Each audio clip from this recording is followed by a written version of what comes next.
Some of these tips you might already know, but I assure you have definitely not seen a few that I want to show you today. By the way, before we start, I now have a Discord community where I give you guys important announcements, answer questions, and discuss ideas with everyone. If you want to join, I will leave the link in the description. Now let's get into it.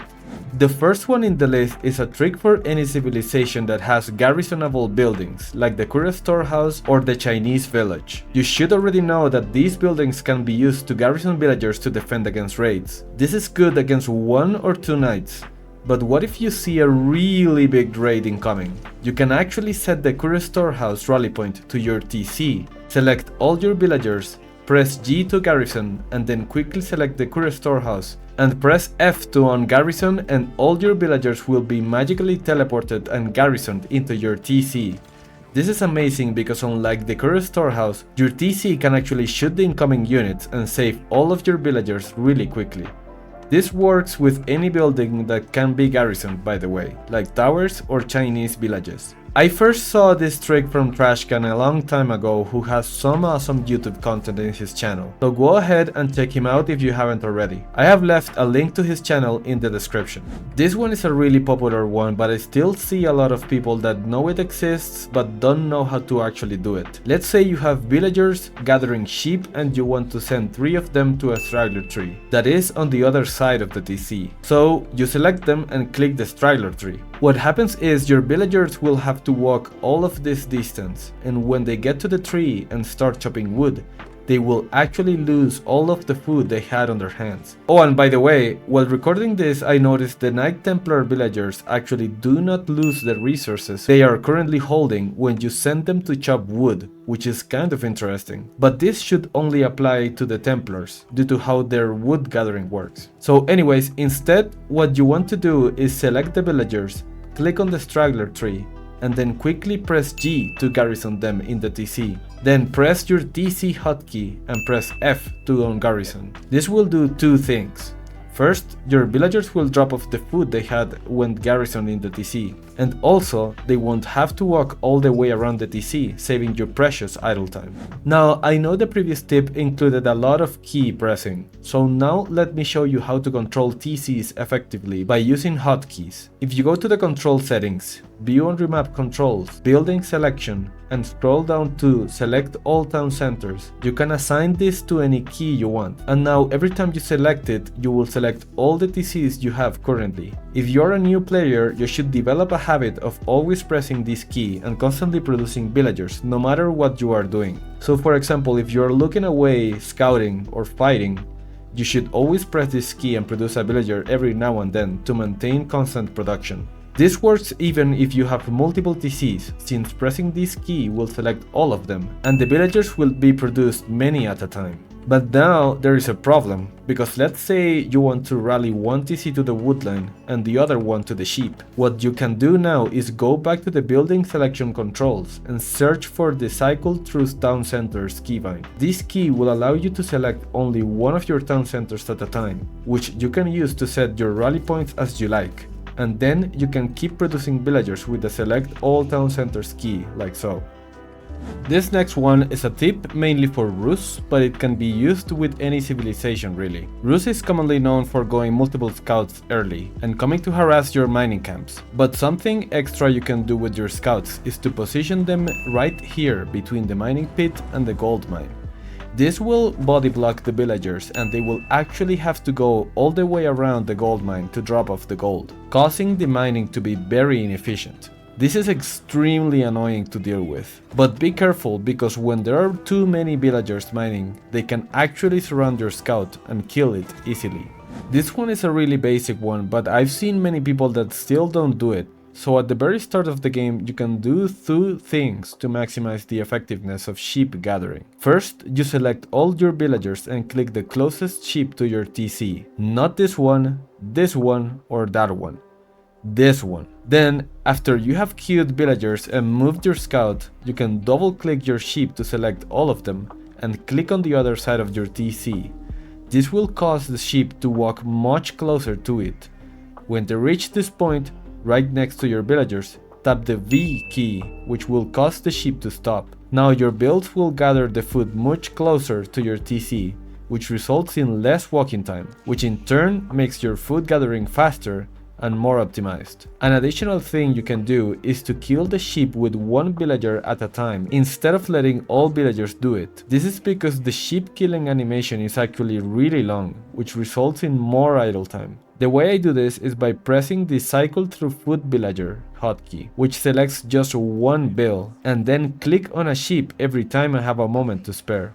If you play or have played against a Lancaster player, massing yeomen, you know how devastating the synchronized shot ability can be if it hits a stacked group of units. Many people already know how to use the line or staggered formation to minimize this damage, or even move units around before the ability hits. What you can do instead, as the Lancaster player, is to bamboozle your opponent by selecting one or two individual yeomen and using the ability at a certain spot. This may cause your opponent to react to the circle on the ground, and then you can select the whole yeoman mass and use the real sync shot in a more vulnerable spot.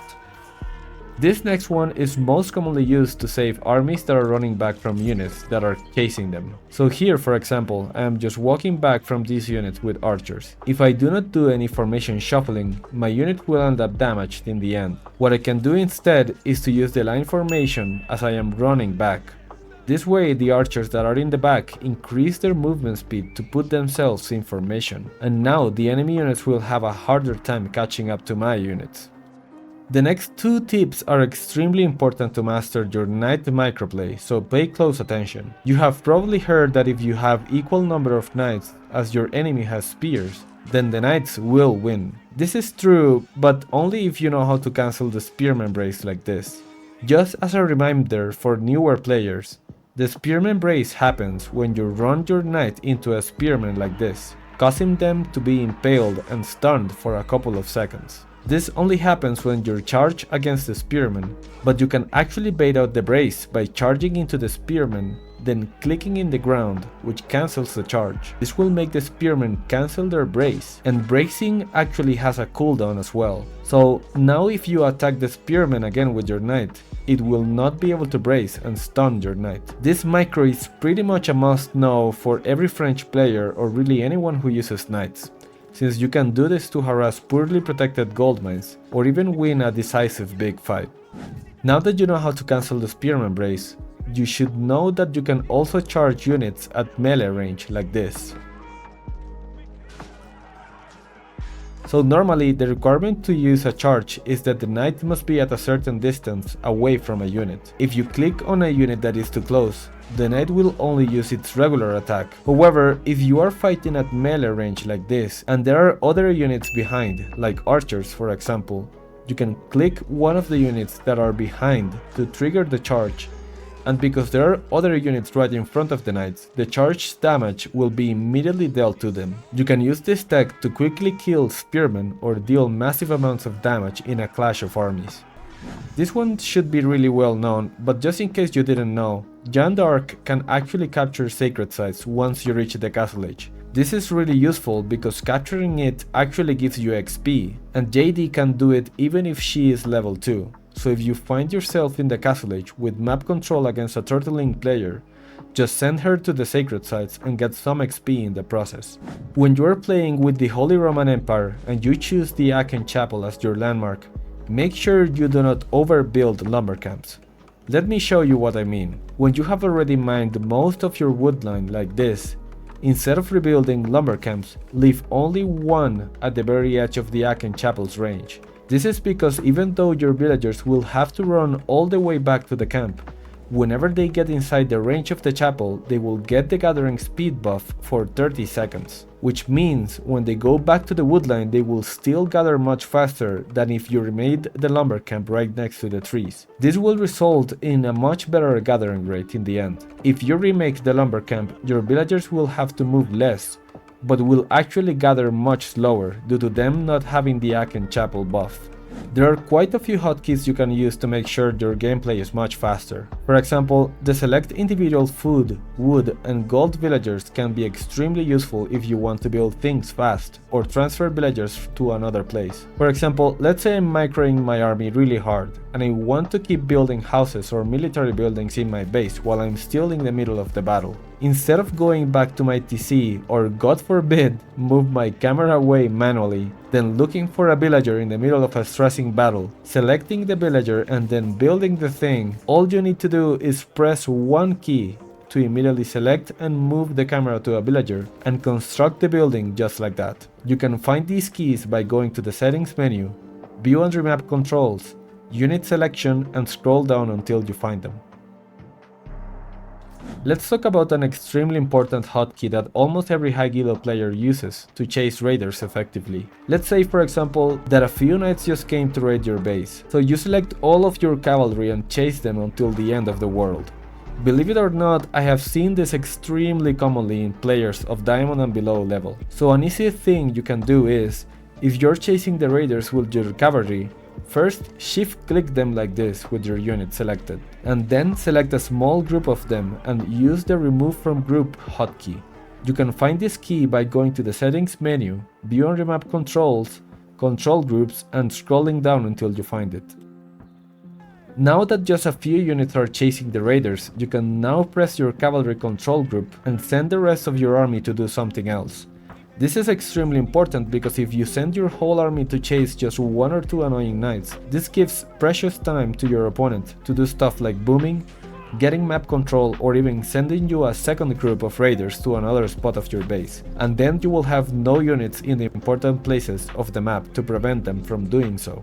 If you play malians, you probably suffered many Dark Age spearman rushes that aim to destroy your pit mines and houses. An awesome way professional players have devised to counter this is to first build your pit mine and two houses, and then you build a tower and a mill right next to it. The idea behind this is that you can leave one sheep to this mill and make it so two villagers gather from it here.